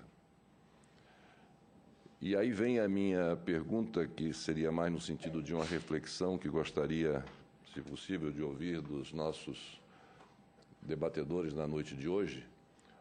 Como os senhores veem o Brasil dentro dos BRICS e com esses seus parceiros dentro dos BRICS, e a atuação que os BRICS poderiam ter, coordenados por esses dois países, China e Rússia, que têm esse poder, que têm essa força de evitar essa catástrofe, de que maneira esses dois países poderiam se comportar neste momento para evitar que algo mais grave aconteça. Os senhores conhecedores, o professor Seligman, conhecedor da Rússia, poderia nos dar uma visão de como percebe que o governo da Rússia poderá agir nessa quadra em que estamos vivendo, bem como também o professor Bauman e o professor Degaut em relação à questão da China. Uma reflexão sobre esse momento de extrema gravidade que estamos vivenciando e coloca o nosso planeta absolutamente em risco, porque com um clima como este, não adianta nós falarmos em comércio, em incremento de nossas relações multilaterais, falarmos em incremento das nossas relações bilaterais, falarmos em multilateralismo, quando nós sabemos que nós somos, no caso, o Brasil e a imensa maioria de outros países, nós estamos na periferia dessa discussão de alguns poucos que estão com o botão na mão para dizer qual será o destino da humanidade se não houver uma capacidade dessas lideranças que hoje são contendoras de pensar um pouco melhor, de não fazer uma escalada retórica de agressão um em relação ao outro, sobretudo de uma potência como os Estados Unidos da América. Não é um comportamento que nós estamos acostumados a ver, essa escalada retórica de um presidente americano. Não é isso que nós definitivamente esperamos. Esperamos, sim, um estender de mãos, uma capacidade de buscar o diálogo até o último dos últimos momentos. Enfim, essa é a reflexão que eu gostaria de colocar para a discussão na noite de hoje, e começaria pelo professor Dr. Renato Bauman, por favor. Essa é a pergunta de alguns bilhões, nem de dólares, de vidas, né? Alguns milhões de vidas. Há uma peculiaridade no tema da Coreia do Norte, é que não é clara a razão. Não há uma demanda por parte do ditador norte-coreano. É um jogo. Ele usa um pouco a estratégia meio Vietcong de fustigar, né? Mas qual é o objetivo? Exatamente o que é que esse senhor pretende obter? Eu acho que não é claro, né? Agora, é evidente que criou-se uma situação, de fato, mencionou, de descrédito das diversas medidas não de força, e se está chegando a uma situação limite. Ontem, a embaixadora dos Estados Unidos na Assembleia Geral da ONU foi explícita, dizendo que se esgotaram os meios pacíficos, né? O que isso quer dizer, a gente melhor nem pensar, né? Mas, de novo, sim, acho que Rússia e China são os dois, sobretudo China, quem tem o poder de alterar essa equação, tem interesses evidentes em preservar a existência da Coreia do Norte enquanto aliada, porque não lhe interessa a destruição da Coreia do Norte, porque não lhe interessa que potências ocidentais cheguem à sua fronteira. Há um interesse geográfico ou geopolítico evidente, né? E tem os meios porque é o principal parceiro comercial, né? A declaração que seguiu a cúpula de Xiamen tem um artigo de 2 linhas condenando a situação na Coreia. E foi tudo que se conseguiu. Se nessa situação, nesse ambiente, em Xiamen, na China, tudo que se conseguiu foram 2 linhas condenando, é preocupante, porque isso significa que o empenho do país sede da reunião de cúpula em alterar esse status quo, aparentemente ainda não chegou ao seu ponto de ebulição. Parece que ainda há margem para continuar, né? E o que não é claramente aceitável do ponto de vista ocidental, né? Eu acho, talvez os BRICS sejam efetivamente um fórum que possa levar a um processo negociador. Agora, eu temo que uma oportunidade de ouro se tenha perdido, que foi a cúpula de Xiamen, né?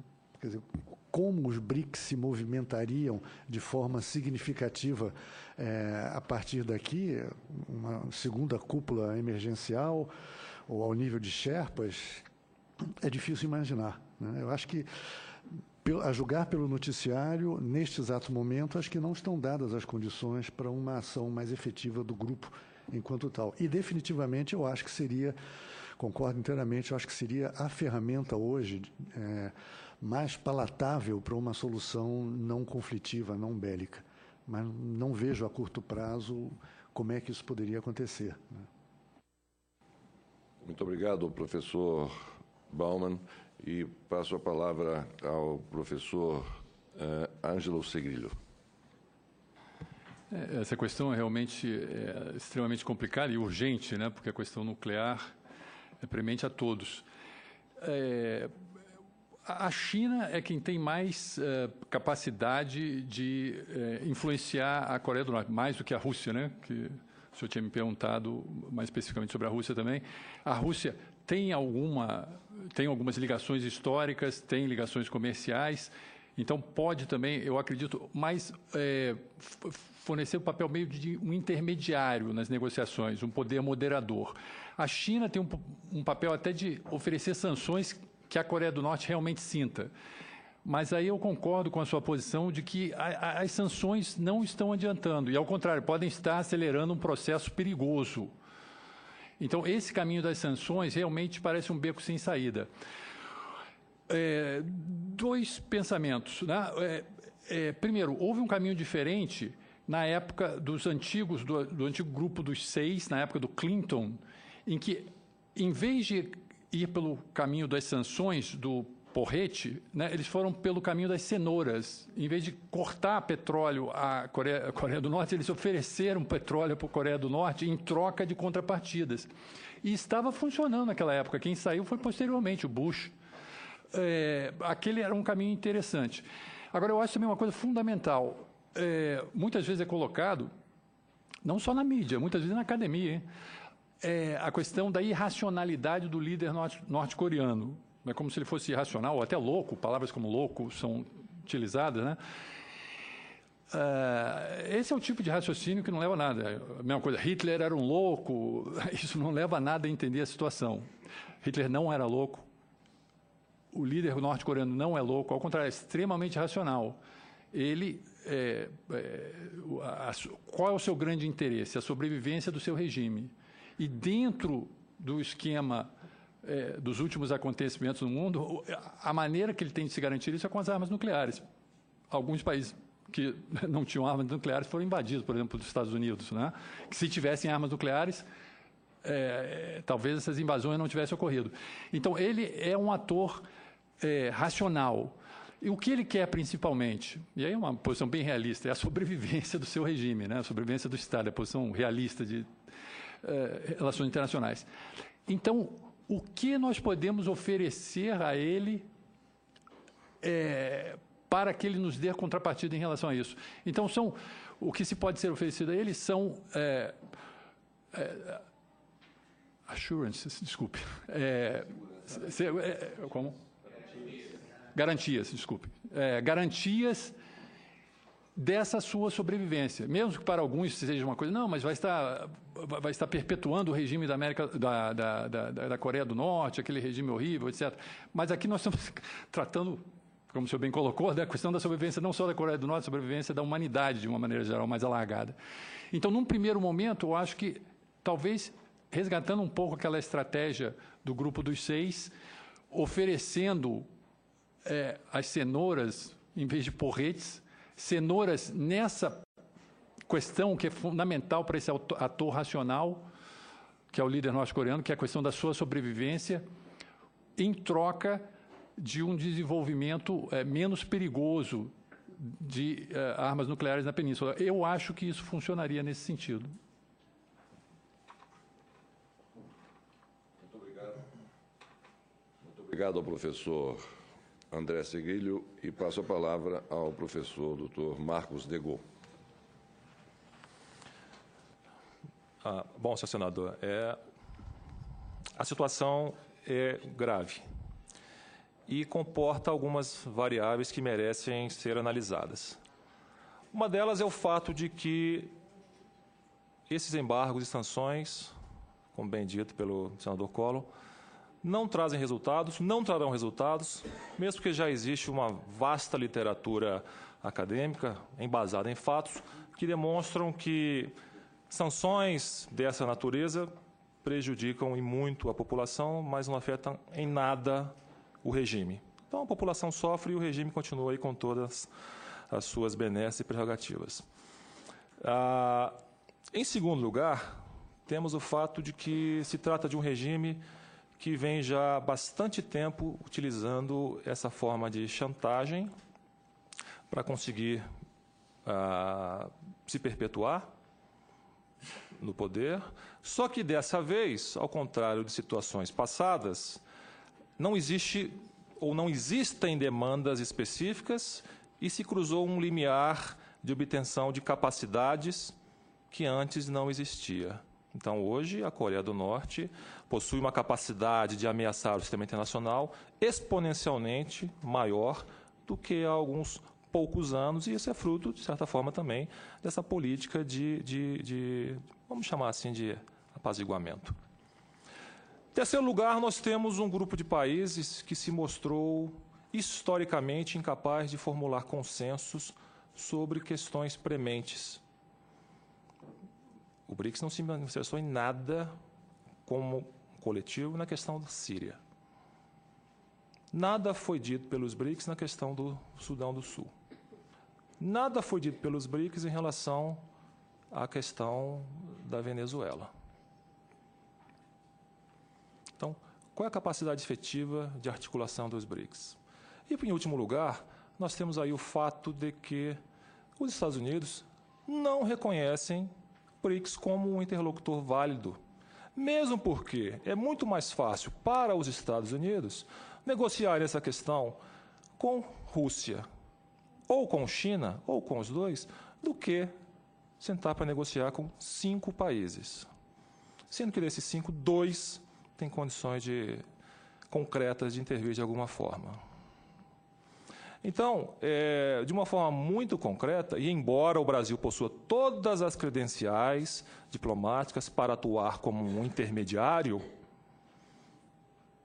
para atuar como um país que possa dar um pouco de razão a esses outros países, em vista da habilidade da nossa diplomacia, eu não vejo hoje o país com as condições de, dentro dessa instituição, dessa associação, levar ou criar as condições para que um consenso entre a BRICS seja formado e para que o BRICS seja visto como um interlocutor válido junto aos Estados Unidos.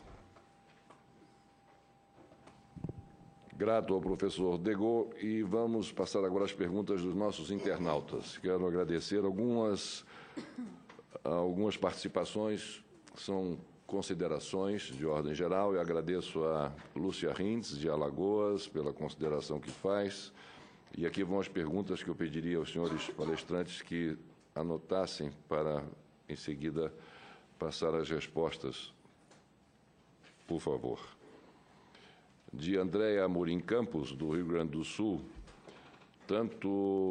Foi criado pelos BRICS o novo Banco Mundial. Após a reunião de Pequim, observou-se o interesse de alianças militares entre os países integrantes, já que a Síria e o Afeganistão foram pautas. Temos 3 países que são potências nucleares.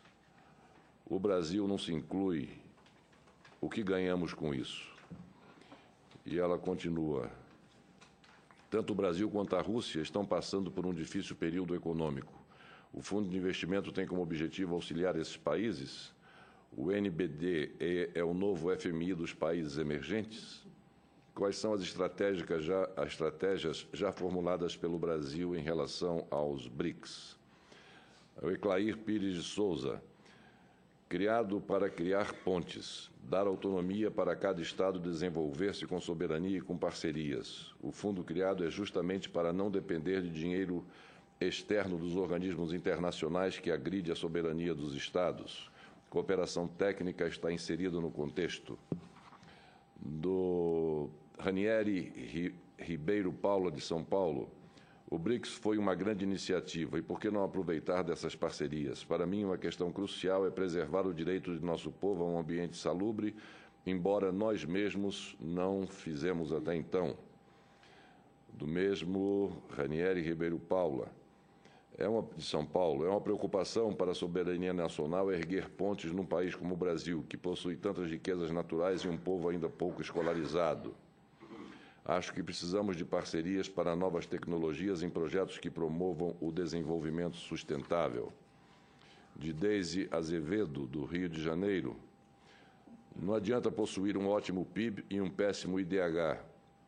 China e Índia estão lá embaixo no índice de países com melhor IDH.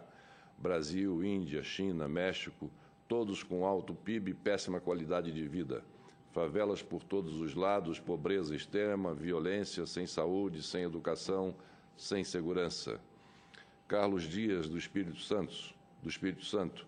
Vejo neste bloco países com deficiências estruturais, profissionais e com extremas diferenças ideológicas. Apesar do potencial, são países cujos governos emergem, cada qual com posicionamento e interesses próprios e não de bloco.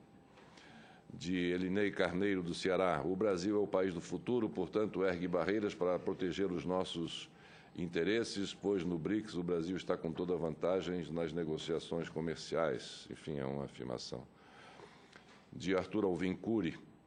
O BRICS é um dos maiores blocos econômicos mundiais. São todas economias emergentes com forte crescimento. China e Índia estão juntas, a segunda e a terceira maiores economias do mundo, com mais de 50% da população mundial. Todas as economias juntas somam 16 trilhões de dólares.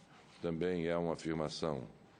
E agradecer a participação de Adriana Baeta, de Minas Gerais, de Mr. Dorgado, de Nelson José Pinheiro da Costa, de Santa Catarina, de João Queiroz, de Goiás, de Paulo Giovanni, do Paraná, e de Eliel Ribeiro, de Minas Gerais, e de Marca Jagger, do Rio Grande do Sul. Muito obrigado a todos pela participação que estão tendo nesta noite, e passo agora a palavra ao professor Ângelo Segrilho para iniciar as respostas aos nossos internautas que participam do nosso debate na noite de hoje. Foram colocações muito pertinentes, né? Eu me perdi um pouco, que foram várias, eu tentei anotar aqui, não consegui anotar todas, mas eu percebi uma espécie de fio condutor entre elas, né? é o fio condutor, desde a primeira, que mencionou que parte deles são potências nucleares, parte não é, e também uma preocupação muito grande dos BRICS serem grandes economias, né, um PIB grande, etc., mas com grandes disparidades em termos de IDH, né, do bem-estar da população, essa disparidade entre a economia, né, crescendo no atacado, né, no volume total, mais disparidades no IDH, também o PIB per capita, também outra mencionou que o PIB per capita, né, é baixo, né? A China tem um PIB imenso, mas o PIB per capita não é alto. Então, eu acho que esse foi o fio condutor dessas colocações. E eu acho isso extremamente importante. É importante, eu acho que às vezes a gente ouvir o povo diretamente, né, porque as coisas são colocadas mais diretamente, às vezes nas reuniões políticas, a gente se perde muito no aspecto mais formal, né, das declarações, né, ou do grande crescimento do Estado, né? A gente vê muito as questões do Estado, mas e a consequência para a população. E eu acho que esse é o desafio, e aí são de todos os BRICS, inclusive a China, porque, como a gente falou, o PIB da China é imenso, mas o seu PIB per capita não é alto. Então, como transformar esse grande potencial da economia, né, para a economia não ir, para que não aconteça da economia ir bem e o povo ir mal, né? Nós já ouvimos isso antes, mas é bem pertinente. E eu acho que foi uma coisa que acho que nós aqui, fazendo meia-culpa, acho que nós aqui da mesa não mencionamos, ou pelo menos eu não mencionei, e talvez realmente esse é um aspecto que a gente tem que levar em conta, né?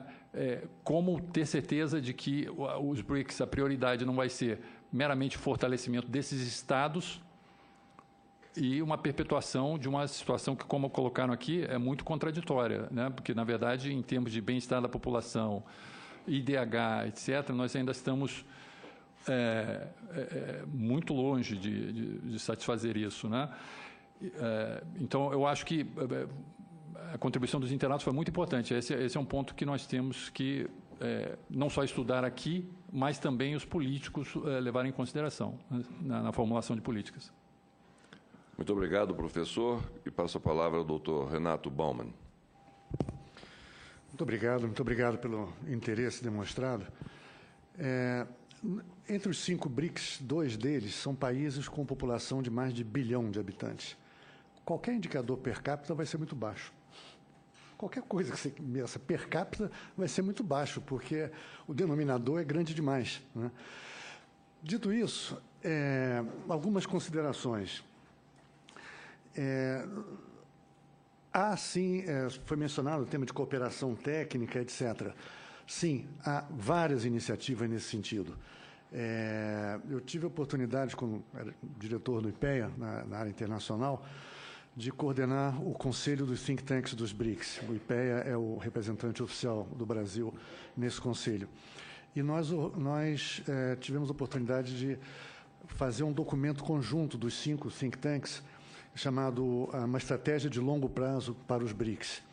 E um dos capítulos é precisamente a cooperação na área tecnológica, a cooperação técnica, e o que fica claro ali é que o volume de iniciativas é bastante alentado. Se vocês tiverem a paciência de entrar na internet e buscar a declaração de Xiamen, você vai ver que nos anexos há dezenas de reuniões e de grupos, etc., que são que são iniciativas de cooperação. E por isso é que na minha apresentação eu falei não apenas de maior conhecimento das duas economias, mas das sociedades. Isso é explícito, isso está nas declarações, das diversas declarações de cúpulas, etc. Há uma preocupação recorrente com relação ao Banco de Desenvolvimento. O Banco de Desenvolvimento, sim, ele foi criado com uma perspectiva de países emergentes. Quer dizer, querendo dizer com isso que a lógica a ser adotada é uma lógica de procedimento mais ágil, mais transparente e um pouco diferenciada em relação às agências financeiras multilaterais existentes. É um banco que começa pequeno, intencionalmente pequeno, são 50 bilhões de dólares de capital, e isso tem que ser assim porque ele tem que construir a sua credibilidade no mercado financeiro para conseguir ser rating AAA, de tal forma que o custo dos empréstimos dele seja comparável com o custo dos empréstimos de um banco mundial, de outros bancos regionais, né? É um banco que começa a flexionar seus músculos. Eu mencionei aqui na minha apresentação a dificuldade de ampliação do capital. O Brasil tem uma participação até agora modesta, apesar de termos um vice-presidente brasileiro. Nós, no Ministério do Planejamento, recebemos, na semana passada, uma missão do Banco de Desenvolvimento procurando opções de negócios no Brasil.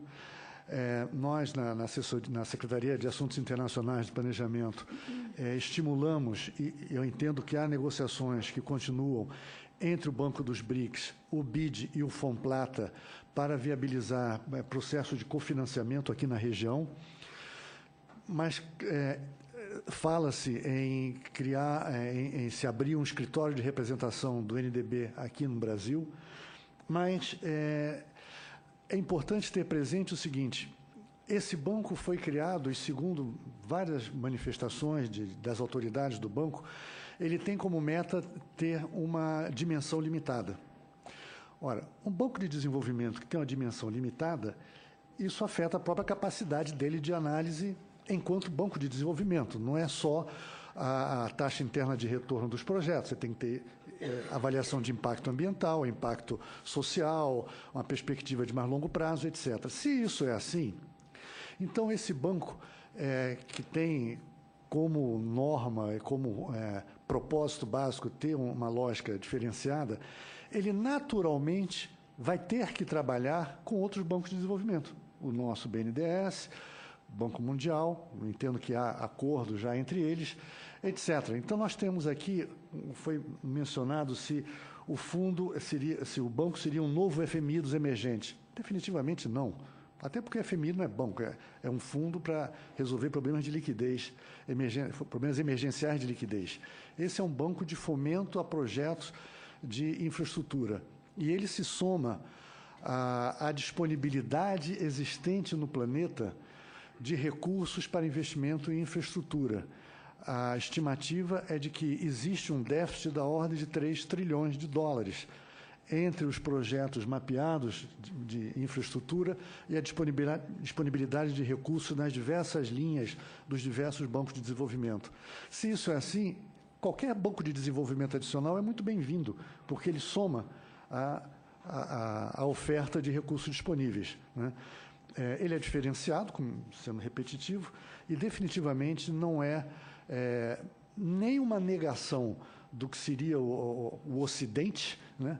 E nem uma réplica do Fundo Monetário junto aos emergentes. Ele é uma potencial grande oportunidade que, de novo, o Brasil deveria saber explorar bem mais do que tem feito até aqui.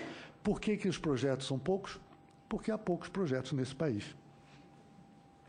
Ponto. Nós precisamos fazer o dever de casa. Bem. Obrigado, professor Renato Baumann.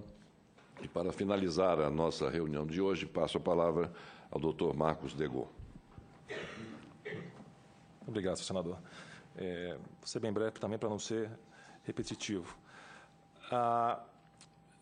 Essas perguntas, de uma forma geral, elas indicam ou reforçam aquilo que eu mencionei no início da minha apresentação, de que se trata de um tema ainda muito marcado por questões retóricas, ideológicas e pouco focadas em resultados práticos ou em aspectos ligados efetivamente à formulação de políticas públicas.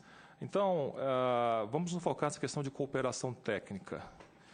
Existem, sim, muitas, mas são todas ou quase todas de reduzidíssimo espectro, que hoje tem pouco ou nenhum impacto sobre a nossa sociedade, mas que podem vir a ter, que podem vir a beneficiar bastante a nossa sociedade, mas se encontram ainda de uma forma muito incipiente. Em relação ao NDB, ao novo Banco de Desenvolvimento, é um resultado concreto tangível. Mas isso não pode se tornar a pedra de toque dos BRICS. Os BRICS não podem se reduzir ao novo Banco de Desenvolvimento, mesmo em vista de todas essas restrições ou limitações que foram apresentadas aqui. Então, hoje, embora tenha um capital subscrito de 50 bilhões, o capital integralizado de fato é de 10 bilhões. Já foram aprovados aí cerca de, acho que 8 projetos que totalizam quase 2 bilhões. É pouco, mas é um início. E é muito pouco se nós considerarmos que o menor banco europeu de investimentos dessa natureza tem 600 bilhões de dólares. Então, isso diz um pouco também do para que nós queremos esse NDB. Certamente não é para substituir o FMI, porque seria uma sandice, mas também não é um novo Banco Mundial. Muito, muito longe disso. Tem um caráter complementar, muito bem-vindo, precisa aperfeiçoar a sua institucionalidade, precisa aperfeiçoar o seu caráter organizacional. Precisamos fazer o nosso dever de casa e apresentar projetos, porque muitos projetos apresentados, quer dizer, dentre os poucos que são apresentados, grande parte não atende aos critérios do novo Banco de Desenvolvimento. Entre um deles é que esses projetos sejam sustentáveis, são projetos verdes, né? Projetos de infraestrutura, mas sustentáveis. No acordo que instituiu o Banco Mundial, ficou definido que as vice-presidências, as 4 vice-presidências, teriam um escritório em seus países. Então, o próximo escritório a ser aberto deve ser na África do Sul, e já para o ano que vem nós deveremos ter um escritório do novo Banco de Desenvolvimento aqui no Brasil, e aí a gente espera que esse escritório possa dar um renovado vigor a esse novo Banco de Desenvolvimento, que, repito, tem um papel muito importante, mas não pode se tornar a pedra de toque dos BRICS. Muito obrigado, senador. Muito obrigado, professor Marcos Degaut. E, ao concluir as exposições e o debate da noite de hoje, gostaria de, mais uma vez, agradecer a presença da senhora deputada Bruna Furlan, presidente da Comissão de Relações Exteriores e Defesa Nacional da Câmara dos Deputados, pela sua presença, bem como de suas excelências, o senhor embaixador da Sérvia, senhor Veliko Ladzic, do senhor embaixador da República do Azerbaijão, Dr. Ekhan Polukhov, do embaixador da República da Namíbia, senhor Samuel Nuyuoma, do embaixador da República da Macedônia, senhor Ivica Bosevski, do senhor embaixador do Estado Plurinacional da Bolívia, senhor José Kim Franco, do senhor embaixador do Estado do Catar, senhor Mohamed Ali Haiki, da senhora embaixadora Gisela Padovan, do Ministério das Relações Exteriores, do senhor vice-embaixador da República do Malawi, doutor C.J. Kapalamula, do senhor ministro conselheiro da Embaixada da República Islâmica do Irã, senhor Morad Ali Golemi Nouji, senhor ministro conselheiro da Embaixada da Romênia, Valério Russu, do senhor ministro conselheiro da Embaixada do Marrocos, Abbas Sidi Sidi, do senhor conselheiro da República do Cazaquistão, senhor Temirian Almagamberov, ao senhor conselheiro da República Dominicana, José Loreto Julian, ao senhor conselheiro do Estado Plurinacional da Bolívia, senhor Wilfredo Chávez Serrano, a primeira secretária da Delegação da União Europeia no Brasil, senhora Cecile Merle, ao primeiro secretário do Estado Plurinacional da Bolívia, senhor Faleg Valdez Copas, à senhora segunda secretária da Embaixada do Marrocos,